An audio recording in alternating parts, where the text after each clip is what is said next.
This is Central Valley Talk Live, our Wednesday edition, midweek already. Austin Reed coming to you from our Tower District studios inside the Mike Briggs building. Thanks for joining us, everybody. Connect with me on Facebook, Instagram, Twitter, and TikTok at Austin Reed On Air. Hey, we are talking about artists and authors in this segment, but more specifically, authors. And we have an author joining us live via Zoom this afternoon. Please welcome Sarah Grace. Is it Mako or Mako? It's actually pronounced Mako, but everybody says Mako. I don't know. Right. Well, thank you for joining us. Welcome. Oh, my pleasure. Thank you for having me. So, okay, let's start from the very beginning. I have not interviewed you before, so I want to hear your story. How long have you been writing? So, I would say I've enjoyed writing all my life. It's always been kind of a fun hobby, and throughout school, it was my favorite subject and things like that. But as far as this actual project, this has probably been in the works for, I don't know, maybe 10, I'll say 10 years, because that's when I got the inspiration for it. And then I decided to actually write it down and publish it back in 2020 during the pandemic. So that's when the book kind of got started, and then we just launched it back in May. So let's hear all about it. What's the book's name? And then let's get into the details. Yeah, absolutely. So I actually have it right here as the cover. It's kind of hard to see on Zoom, but it's a children's book. Okay. It's called The Adventures of Nikki and Charlie Through the Sprinkler.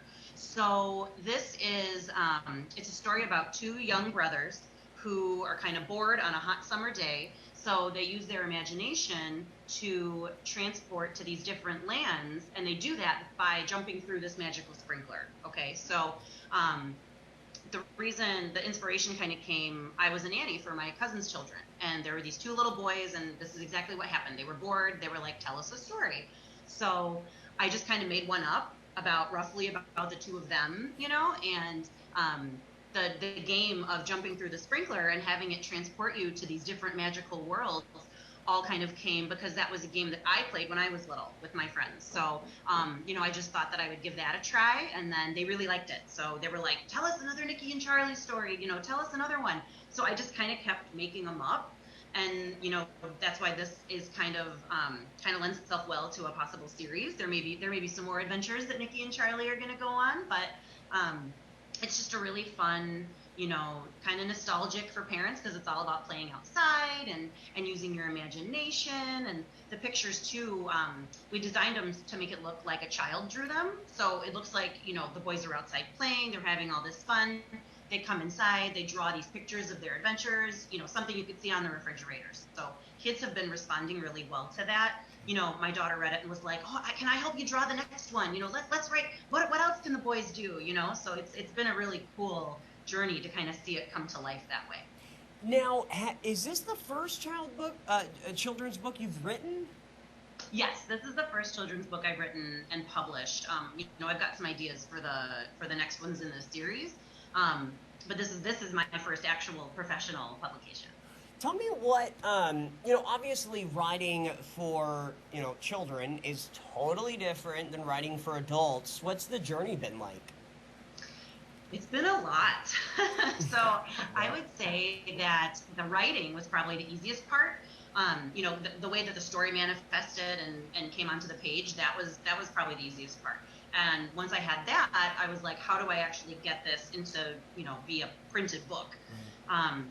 So I just kind of sought out some help and did some research, and I actually partnered with an entertainment company called KMP Entertainment, and they kind of act as like a book mentor and really helping me through the process of how to go about, publishing and connecting with the illustrator.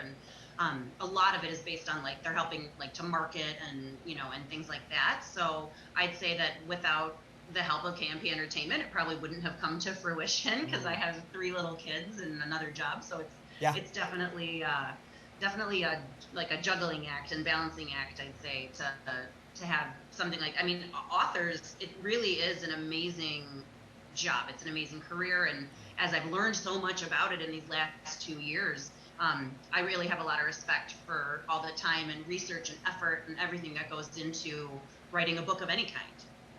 Now, I've got twins. They just turned 6. So would this be perfect for them? 2 little girls?